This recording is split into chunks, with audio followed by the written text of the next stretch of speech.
கை கொடுத்தா கொலுசுக்கு தாங்கால் கொடுத்தா முந்தான சேலையத்தான் மாரோட கட்டிக்கிட்டா பொம்பளு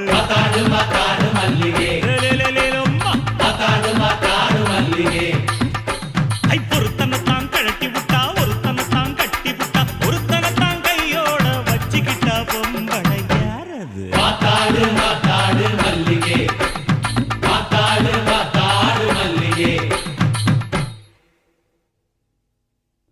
இளங்கண்ண கழட்டி புட்டு பசுமாட்ட கட்டி புட்டு கையோட வச்சிருந்த பால் சொம்புதான் அது